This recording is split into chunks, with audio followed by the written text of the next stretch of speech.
ಲೋಕಸಭಾ ಚುನಾವಣೆಗೆ ಶಿವಣ್ಣ ಅವರಿಗೆ ಡಿ.ಕೆ. ಶಿವಕುಮಾರ್ ಆಫರ್ ಕೊಟ್ಟಿದ್ರು. ಯಾವ ಕ್ಷೇತ್ರದಲ್ಲಿ ಬೇಕಾದರೂ ಟಿಕೆಟ್ ಕೊಡ್ತೀನಿ ಬಾರಪ್ಪ ಅಂತ ಅಂದ್ಬಿಟ್ಟು ಅದಕ್ಕೆ ನೋ ಅಂದಿದ್ದಾರೆ ಶಿವಣ್ಣ.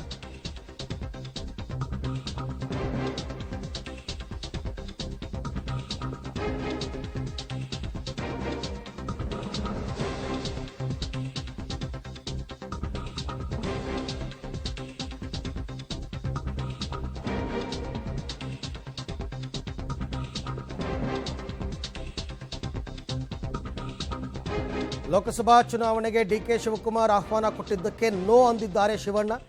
ಚುನಾವಣೆ ನನ್ನ ಲೈನ್ ಅಲ್ಲ, ರಾಜಕೀಯ ನನ್ನ ಲೈನ್ ಅಲ್ಲ, ನಾನು ಚುನಾವಣೆಗೆ ಸ್ಪರ್ಧೆ ಮಾಡಲ್ಲ ಅಂತ ಪಬ್ಲಿಕ್ ಟಿವಿಗೆ ನಟ ಶಿವರಾಜ್ ಕುಮಾರ್ ನೇರವಾಗಿ ಹೇಳಿದ್ದಾರೆ. ಓಪನ್ ಸ್ಟೇಜಲ್ಲಿ ಡಿ.ಕೆ. ಶಿ ಅವರು ಆಫರ್ ಕೊಟ್ಟಿದ್ರು ನಿಮಗೆ, ಬನ್ನಿ ಶಿವಣ್ಣ ನೀವು ಯಾವ ಕ್ಷೇತ್ರ ಬೇಕು ಹೇಳಿ ಅದು ಕೊಡಕ್ಕೆ ರೆಡಿ ಇದೀವಿ ನಾವು.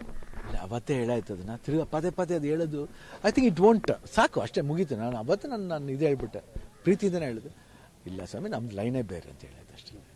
ಆ ಥರದ್ದು ಯೋಚನೆ ಇಲ್ಲ, 24ಕ್ಕೂ ಯೋಚನೆ ಇಲ್ಲ ಅದು. ಇಲ್ಲ ಯಾವತ್ತೂ ಇಲ್ಲ. Thank you. ಶಿವಣ್ಣ ಓಪನ್ ಸ್ಟೇಜಲ್ಲಿ ಡಿ.ಕೆ. ಶಿ ಅವರು ಆಫರ್ ಕೊಟ್ಟಿದ್ರು ನಿಮಗೆ, ಬನ್ನಿ ಶಿವಣ್ಣ ನೀವು ಯಾವ ಕ್ಷೇತ್ರ ಬೇಕು ಹೇಳಿ ಅದು ಕೊಡಕ್ಕೆ ರೆಡಿ ಇದೀವಿ ನಾವು. ಅವತ್ತೇ ಹೇಳಾಯ್ತು ಅದನ್ನ ತಿರ್ಗಾ ಪದೇ ಅದು ಹೇಳೋದು ಐ ಥಿಂಕ್ ಇಟ್ ವೋಂಟ್ ಸಾಕು ಅಷ್ಟೇ ಮುಗೀತು. ನಾನು ಅವತ್ತು ನಾನು ಇದು ಹೇಳ್ಬಿಟ್ಟೆ, ಪ್ರೀತಿಯಿಂದನೇ ಹೇಳಿದೆ, ಇಲ್ಲ ಸ್ವಾಮಿ ನಮ್ದು ಲೈನೇ ಬೇರೆ ಅಂತ ಹೇಳಿದೆ ಅಷ್ಟೇ. ಆ ಥರದ್ದು ಯೋಚನೆ ಇಲ್ಲ, 24ಕ್ಕೂ ಯೋಚನೆ ಇಲ್ಲ ಅದು. ಇಲ್ಲ ಯಾವತ್ತೂ ಇಲ್ಲ. Thank you. ಅವತ್ತೂ ಕೂಡ ಇದನ್ನು ಸ್ಪಷ್ಟವಾಗಿ ಹೇಳಿದ್ರು, ಅದೇ ವೇದಿಕೆಯಲ್ಲೇ ಹೇಳಿದ್ರು. ತುಂಬ ಸರ್ತಿ ಈ ಥರ ಕರೆದಿದ್ದಾರೆ. ಬಟ್ ನಾನು ರಾಜಕೀಯಕ್ಕೆ ಬರಲ್ಲ. ಬಟ್ ಅವರ ಪತ್ನಿ ಗೀತಾ ಅವರು ರಾಜಕೀಯಕ್ಕೆ ಬರ್ತಾರೆ.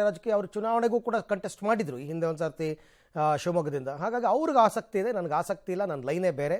ಅದನ್ನು ಅವತ್ತೂ ಸ್ಪಷ್ಟಪಡಿಸಿದ್ದಾರೆ, ಇವತ್ತೂ ಸ್ಪಷ್ಟಪಡಿಸಿದ್ದಾರೆ.